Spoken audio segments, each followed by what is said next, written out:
다이 시리즈 10번째 시간입니다. 이 길이 바른 길인지 어떻게 알 수 있는가 라는 주제로 말씀 나누겠습니다. 우리나라에 참 재밌는 단어가 많이 있는데요. 그 중에 하나가 식구라는 단어입니다. 이 식구란 말은 한 집에 함께 살면서 끼니를 같이 하는 사람이거나 혹은 한 조직에 속하여 함께 일하는 사람들을 비유적으로 이루는 말입니다. 이 말을 잘 풀어보면 이렇습니다. 먹을 식, 입구, 먹여 살려야 할 입입니다.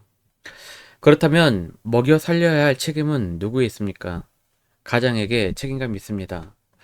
가장은 먹여 살려야 할 책임감 때문에 직장에서 힘들고 서러워도 버텨야 하고 마음 같아서는 당장 사표를 쓰고 싶어도 참고 타협해야 됩니다. 이것이 바로 식구를 둔 가장의 슬픔입니다.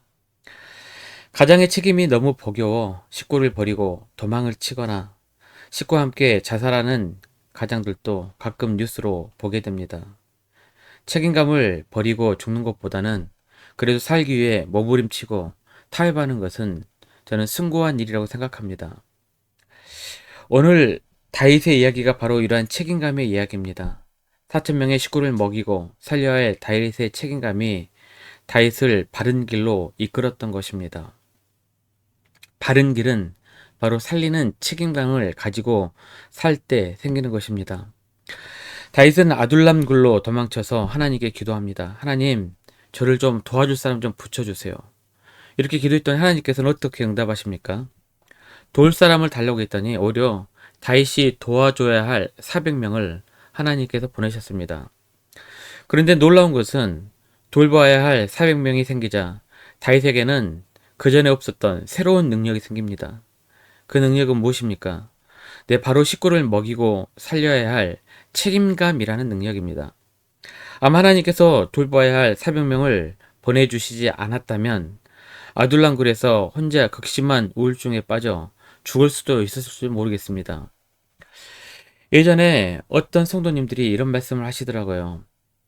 하나뿐인 자기 자녀 부부가 죽어 손주들을 키우면서 지금까지 살아왔는데 손주들 아니었으면 자기도 진작 죽었을지 모르겠다 라는 그런 간증을 하시더라고요. 이 말을 듣는데 저는 다윗의 이야기가 생각났습니다. 다윗도 400명을 먹여 살려야겠다는 책임감 때문에 삶의 의지와 열정이 불타오른 것입니다.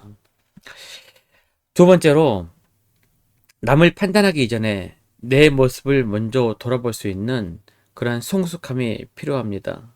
내 모습을 되돌아볼 때, 내 모습을 성찰할 때, 그럴 때 내가 바른 길을 갈 수 있게 되는 두 번째 비결입니다. 아둘람 굴에 있다가 사울에게 모두 죽을 수 있다는 생각에 다윗은 다른 곳으로 피해야 한다고 생각을 했을 것입니다. 어디로 가기로 결정을 합니까? 3절입니다. 다윗이 거기서 모압 미스베로 가서 모압 왕에게 이르되 다윗은 왜 모압 땅으로 갔을까요? 다윗의 뿌리를 살펴보면 쉽게 이해가 됩니다. 다윗의 중조모는 누구입니까? 룻입니다. 그럼 다윗의 중조모인 룻의 고향은 어디였습니까? 네, 바로 모압이었습니다. 룻기를 보게 되면 나오미가 모압 지방에서 그의 며느리 모압 여인 룻과 함께 돌아왔는데 라고 기록한 것을 보니 룻의 고향은 모압입니다. 자, 족보상으로 생각해보면 한 번쯤 다윗이 가볼 만한 곳입니다. 혈연을 찾아 도망치는 것, 인간의 본능일 것입니다. 다윗의 중조 할머니인 룻의 고향인 모압으로 가게 된 이유는 바로 여기에 있었던 것입니다. 혈연 관계에 있는 곳에 가서 몸을 의지하고 맡기면 그래도 이스라엘과 블레셋보다는 안전하다는 생각 때문이었을 것입니다. 400명의 식구를 먹여 살리기 위한 몸부림으로 다윗은 이스라엘 대신 모압을 선택한 것입니다. 사랑하는 성도 여러분, 여기서 저는 기독교인들이 던져야 할 매우 중요한 질문 하나 하고 싶습니다. 다윗이 이방 땅 모압으로 간 결정은 과연 바른 결정이었을까? 아니면 잘못된 결정이었을까? 보통 일반적인 기독교인들은 다윗이 이방 나라에 들어선 것은 잘못이다. 영적으로 바른 분별력이 없었다. 라고 이렇게 쉽게 판단을 해버립니다. 그런데 만약 그 상황이 우리에게 주어진다면 우리는 어떻게 했을까요? 잘 모르겠지만 우리도 아마 똑같이 했을 거라 생각합니다. 우리도 똑같이 가장 안전해 보이는 혈연이 있는 모압 땅으로 도망쳤을 것입니다. 많은 사람들은요, 남에게는 매우 엄격한 잣대로 성경을 들이대고 법을 들이대고 판단합니다. 아니 어떻게 이스라엘의 왕이 될 사람이 이스라엘을 떠나 이방으로 도망칠 수가 있을까? 아니 어떻게 목사가, 장로가, 권소가 저럴 수 있을까? 하지만 그 상황이 나의 상황이라면 매우 다르게 바뀌게 됩니다. 그럴 수도 있지. 어쩔 수 없었잖아. 너라면 그렇지 않겠니? 입장 바꿔 생각해봐. 사랑하는 성도 여러분, 나와 너를 다른 잣대로 재는 것을 가리켜 뭐라 합니까? 이중잣대로 갑니다. 우리 예수 믿는 사람들이 조심해야 될 것이 바로 이중잣대입니다. 다윗을 보고는 어떻게 다윗이 저럴 수 있지? 라고 말했다면 나를 보고도 똑같이 말해야 합니다. 그래야 공정하고 공평한 것입니다. 사랑하는 성도 여러분, 다윗이 모압 당에 간 것은 결과적으로는 잘못된 길이었습니다. 하지만 다윗이 아들람 동굴에서 400명과 함께 정말 살 길이 없어서 자살을 선택했거나 혼자 도망쳐 버리는 것을 택한 것보다는 저는 바른 길을 선택한 것이라고 생각합니다. 책임감이 그래도 보다 나은 길로 가게 했다면 남을 판단하기보다 나를 성찰하는 것이 바른 길로 이끈다는 것을 여러분 잊지 마시길 바랍니다. 자, 그렇다면 바른 길로 걷는 이제 마지막 세 번째 비결은 무엇일까요? 3절입니다. 다윗이 거기서 모압 미스베로 가서 모압 왕에게 이르되 하나님이 나를 위하여 어떻게 하실지를 내가 알기까지 나의 부모가 나와서 당신들과 함께 있게 하기를 청하니이다 하고, 여기 다윗이 바른 길로 가는 세 번째 비결은 자신이 걷는 길이 바른 길인지 아닌지를 계속해서 하나님께 묻고 기도했다는 점입니다.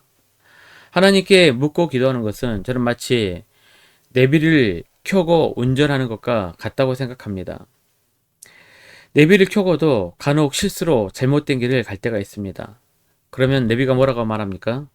경로를 잘못 들어섰습니다 라고 말하고 경로를 다시 탐색해서 바른 길로 안내해 줍니다. 우리가 잘 모르는 길에 들어섰을 때 하나님 앞에 묻고 기도하는 것은 자동차에 내비를 찍고 가는 것과 비슷합니다. 하나님께서는 반드시 바른 길로 인도하십니다. 다윗도 하나님 앞에 묻고 기도하자 하나님께서 한 선지자를 보내십니다. 누구를 보내시죠? 네, 갓 선지자를 보냅니다. 5절입니다. 선지자 갓이 다윗에게 이르되 너는 이 요새에 있지 말고 떠나 유다 땅으로 들어가라. 다윗이 떠나 헤데스풀에 이르니라. 이후에도 몇 차례 나와서 다윗이 잘못된 길에 들어섰을 때마다 바른 길로 조언해 줬던 선지자입니다. 갓 선지자가 다윗에게 뭐라고 말했죠? 모압을 떠나 유다 땅으로 돌아가라. 다윗은 그 말을 듣자 두 말 없이 모압을 떠나 유다 땅으로 들어갑니다. 다윗의 위대한 영성은 바로 여기 있습니다. 하나님의 말씀이라면 토를 달지 않고 순종하는 것입니다. 사랑하는 성도 여러분, 우리 인생에 내 영혼을 깨울 하나님의 말씀에 귀 기울이시기를 주님의 이름으로 축원합니다. 다윗도 실수했고요. 사울도 실수했습니다. 다윗도 사울도 심각한 범죄를 저질렀습니다. 그런데 다윗과 사울의 다른 점은 무엇입니까? 다윗은 자신의 범죄를 지적한 선지자의 말, 즉 하나님의 말씀을 들었지만 사울은 귀를 닫아버렸습니다. 귀를 닫으면 사망의 길이고 잘못된 길로 걷게 됩니다. 귀를 열고 순종하면 생명의 길, 바른 길로 가게 됩니다. 사랑하는 성도 여러분, 우리들도 인간인지라 실수할 수 있습니다. 그러나 실수했을 때 우리 영혼을 깨울 하나님의 말씀에 귀 기울여 다시 바른 길로 되돌아오시기를 주님의 이름으로 축복합니다. 결론입니다. 오늘 우리는 다윗의 이야기를 통해 바른 길을 걷는 비결 세 가지를 생각해 보았습니다. 첫 번째로는 살리는 책임감을 가지고 살아야 합니다. 두 번째로는 남을 판단하기 전 내 모습을 성찰해야 됩니다. 이중잣대를 대지 말라는 것입니다. 그리고 마지막 세 번째, 바른 길이 무엇인지 늘 하나님께 묻고 기도해야 합니다. 이 세 가지 말씀을 기억하면서 다윗처럼 늘 바른 길을 걸으면서 영적으로 성장할 뿐만 아니라 세상에서도 성공하는 성도님들이 되시기를 주님의 이름으로 축원합니다.